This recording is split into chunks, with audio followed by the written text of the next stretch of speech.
सबसे पहले आप सबका शुक्रिया जो आप यहाँ आए। जैसे कि आप सब जानते हैं कि हमारे बहुत ही अजीज़ हमारे बड़े भाई इंजीनियर गुरमीत सिंह जो कि AEE थे R&B डिपार्टमेंट में, वो 25 तारीख शाम से लापता है। तो ये 25 से लेके आज हो गया जी 28, 3 दिन हो गए हैं। ये बहुत ही एक गंभीर मसला बनता जा रहा है जहाँ उनका कोई पता नहीं चल रहा है।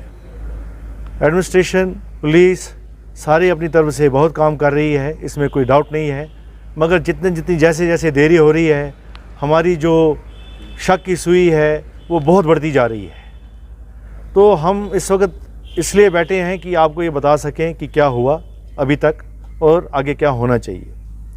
सबसे पहले जिस दिन ये लापता हुए उस दिन शाम को 8 साढ़े 8 बजे जब इनकी फैमिली ने देखा कि इनका मोबाइल स्विच ऑफ आ रहा है, तो उनको किसी हवाले से सोर्स से पता चला कि गाड़ी फलाना जगह खासकर इको पार्क के नज़दीक 1-2 मोड़ पहले खड़ी पाई गई।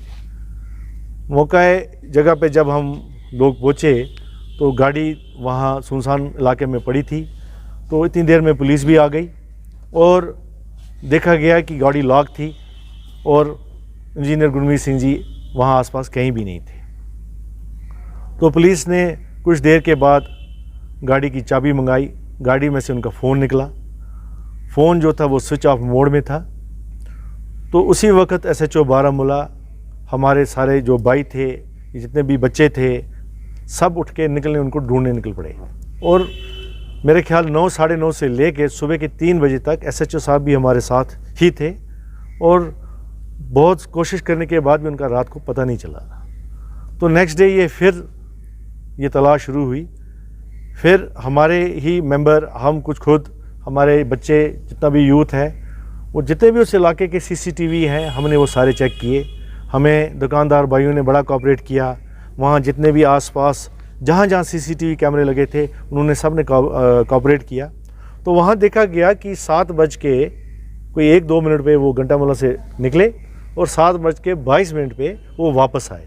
7 बज के 22 मिनट के बाद उनका कोई अता पता नहीं है, क्योंकि इसके बाद मोबाइल भी स्विच ऑफ हो गया है और उनका पता नहीं चल रहा है। तो इतनी देर में बातों ये अटकलें लगानी शुरू कर दी लोगों ने कि क्या पता जी, वो क्योंकि गाड़ी दरिया के पास पाई गई थी तो ये नैरेटिव चलना शुरू हो गया जी शायद वो दरिया की तरफ चले गए। मैं आपके हवाले से ये कहना चाहता हूँ और पुरजोर तरीके से कह रहा हूँ कि उनके घर में, उनके जहन में, तबीयत में या किसी भी तरीके से कोई भी चिंताजनक बात नहीं थी। वो एक बहुत ही बहादुर आदमी थे। जिस इंसान ने अपनी नौकरी 30 साल की और वो अगले अप्रैल में रिटायर होने थे, उन्होंने बहुत बड़े बड़े प्रेशर्स देखे हैं। तो ये जो नैरेटिव एक बीच में चल पड़ा था, नहीं जी शायद वो जहनी तौर से तंग थे, कोई फाइनेंशियली तंग थे या कुछ था, ये सब झूठ है। हमने ये बात DC साहब के पास भी रखी, हमने ये SP साहब के पास ही रखी, क्योंकि कई अनसर ऐसे होते हैं जो उनको फीड कर देते हैं, जबकि इस बात में कोई सच्चाई नहीं थी। तो उसमें क्या होता है कि हमारे ही कुछ किसी ने गलत बात कह दी और आपके मीडिया के किसी बंदे ने भी उठा ली। मीडिया का भी हम बोलते हैं कि उनको कोई फीडबैक आ जाता है तो वो उस पर बात करनी शुरू करते हैं। तो मेरी मीडिया से यही रिक्वेस्ट होती है हमेशा कि हमेशा रेलेवेंट सोर्सेज से बात करिए। मैंने ये मैसेज ऑलरेडी पहले भी आप लोगों को दिया हुआ है कि आप रेलेवेंट सोर्स से बात करिए। आज इसी को मद्देनज़र रखते हुए हमने एक अपनी कोऑर्डिनेशन कमेटी बनाई जो स्पेसिफिकली इसी पर्पज़ के लिए अब काम करेगी, जिसका काम ये होगा कि जब तक इंजीनियर गुरमीत सिंह जी का पता नहीं चलेगा तब तक, चाहे वो कितना भी टाइम लग जाए, वो टोटली टीम इसी काम के लिए डेडिकेटेड होगी। आप लोगों को भी इंफॉर्मेशन कोई चाहिए, इसी टीम से पूछेंगे। हमारे में से इसका स्पोक्स पर्सन रहेगा, पहले तो मैं खुद हूँ, फिर हम एक स्पोक्स पर्सन और रखेंगे जो आपको टाइम पे प्रॉपर इन्फॉर्मेशन देगा। मेहरबानी करके किसी भी रास्ते चलते आदमी से मत पूछिए, क्योंकि कई लोगों को पता नहीं होता है। जनरल इन्फॉर्मेशन ठीक है, मगर बारीकियों में जब जाएंगे आप तो कहीं ना कहीं वो नैरेटिव जो है, अगर जो 10 बार कोई झूठ बोला जाए वो 11वीं बात सच बन जाती है। हम ये पूरे ही होश में, हवास में, पूरे पुरजोर से बात कहते हैं कि इंजीनियर गुरमीत सिंह की बिल्कुल तबीयत ठीक थी, कोई परेशानी नहीं थी। हमें उल्टा शक है कि उनके साथ कोई हादसा हुआ है। तो डिपार्टमेंट के साथ कोई बातचीत हुई अभी तक? देखिए, डिपार्टमेंट के साथ भी हमने बात की है, डिपार्टमेंट भी हमें पूरा कोऑपरेट कर रहा है, पुलिस भी हमें पूरी कोऑपरेट कर रही है।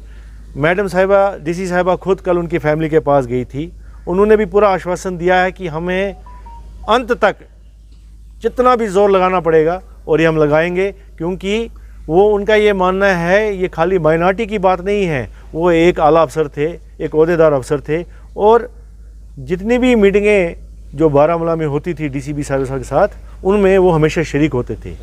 तो डीसी साहब इस बात को भी पूरा ये समझते हैं कि ये कोई मामूली बंदा गायब नहीं हुआ है, इस पर पूरी तहकीकात होनी है।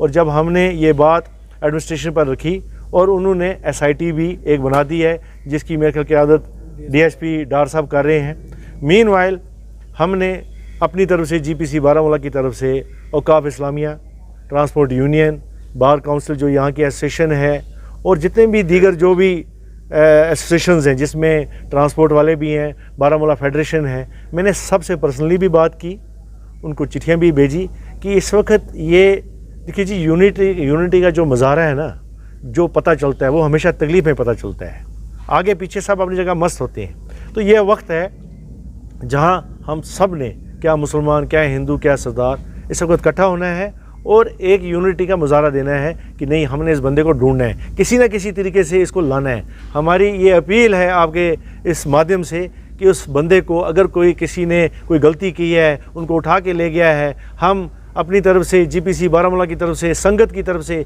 फैमिली की तरफ से हम अपील करते हैं कि उसको छोड़ा जाए। ये बहुत बड़ी ये कोई छोटी मोटी बात नहीं है। इस वक्त पूरी कौम, पूरी बारामूला, क्या मुसलमान भाई, क्या हिंदू भाई, क्या सरदार, सब परेशान हैं। तो हमारा जो बारामूला है एक बड़ा पीस लविंग डिस्ट्रिक्ट माना जाता है। थ्रू आउट मिलिटेंसी भी अगर देखा जाए या आज की हिस्ट्री भी देखें आप, सबसे ज़्यादा पढ़े लिखे लोग आपको यहाँ मिलेंगे, अच्छे लोग यहाँ मिलेंगे। तो मुझे लगता है अगर किसी ने गलती भी की है, हम फिर दोबारा अपील करते हैं उनको छोड़ा जाए। आखिरी बार गुरमीत जी ने फैमिली से बात की है तो क्या बात की? देखिए, जब गुरमीत सिंह जी की 25 तारीख को जब मीटिंग जो डीसी साहिबा के साथ थी, वो 5 मेरे ख्याल 4:30 से 5 में वो मुकम्मल हो गई। फिर उसके बाद वो घर गए, उन्होंने चाय शाय पी और अपनी मिसेस से कहा कि मैं किसी काम के लिए बाहर जा रहा हूँ। तो वो उन्होंने कोई स्पेसिफिकली काम बताया नहीं। तो वो जब निकले तो कुछ देर तक तो उनका फ़ोन चालू था, उसके बाद मैंने आपको बता दिया एक पर्टिकुलर टाइम के बाद वो फ़ोन बंद हो गया, और बाकी तो मैंने आपको सारा डिटेल में बता दिया। इस दौरान फ़ोन पे भी बात नहीं हुई? जी नहीं, इस दौरान कोई भी बात नहीं हुई। बहुत सी कॉलें, हज़ारों लोगों ने उनको कॉल की, क्योंकि जब फ़ोन बरामद हुआ तो उसमें हज़ारों कॉल, हज़ारों SMS आए थे लोगों से कि आप कहाँ हैं। क्या फ़ोन ऑन था या स्विच? जी नहीं, फ़ोन जो था फ्लाइट मोड में था, फ़ोन ऑन नहीं था, क्योंकि तभी हम बता रहे हैं आपको कि हमें उनका जो पाथ है वो जो एज़ पर गूगल मैप्स जो है, क्योंकि उनका फ़ोन टैग्ड था, वो एक पॉइंट तक बता रहा है कि यहाँ तक आए हैं। लास्ट टाइम किन के साथ बात हुई थी गुरमीत जी? वहाँ उस पर तो हमारे एक DFO साहब हैं, उनके साथ बात हुई थी, जो देविंदर सिंह जी हैं, उनके साथ बात हुई थी, और भी कई लोगों के साथ बात हुई है। तो ऐसा कुछ नहीं है कि हमने सबसे पता किया, पुलिस ने भी पता किया। पुलिस जो है वो सबसे पूछताछ कर रही है। हम पुलिस को सिर्फ ये कह रहे हैं कि बेशक आपको ये गाड़ी दरिया के पास मिली, बट इसका मतलब ये नहीं है कि वो दरिया की तरफ चले गए। 2 मिनट के लिए मान लें कि दरिया की तरफ के, उसके भी 2 पहलू हैं कि आप मानते हैं कि वो खुद चले गए, हम कहते हैं कि नहीं, उनको शायद ज़बरदस्ती भी ले जाया गया होगा। तो हम एक डायमेंशन में हम सोचना बंद करें। फिर हमने उनको अर्ज़ की कि आप पहाड़ियों में भी देखें, आप इलाकों में भी देखें। तो इस वक्त पुलिस, आर्मी, CRPF पूरी तरह कोऑपरेट कर रहे हैं, और इनफैक्ट कल डॉग स्क्वाड भी आया था। आज इस वक्त मार्कोस जो नेवी सील्स होते हैं वो भी दरिया के आसपास ढूंढ रहे हैं। तो हमें उम्मीद है, हमें तो ये, मैं आपको सच बताऊं, मुझे ये उम्मीद है कि वो अभी भी कहीं आसपास हैं और हमें मिल जाएंगे। हम थोड़ा गलत डायरेक्शन में देख रहे हैं, क्योंकि चलो पुलिस का एक अपना तरीका है ढूंढने का, वो उनको तो हर पहलू देखना है। हम ये नहीं कह सकते कि वो गलत है कि सही है, वो अपना काम करें और बाखूबी से निभा भी रहे हैं। हमें उनसे अभी तक कोई शिकायत नहीं है। बट ये अगर ऐसा ही चलता रहा तो शायद हम अपने इमोशंस को काबू ना रख सकें, हमें शायद रस्तों पर भी आना पड़े। लास्ट लोकेशन उनकी फ़ोन की कहाँ मिली? जी, वो गढ़मुला के पास मिली। कांडमुला। हाँ जी।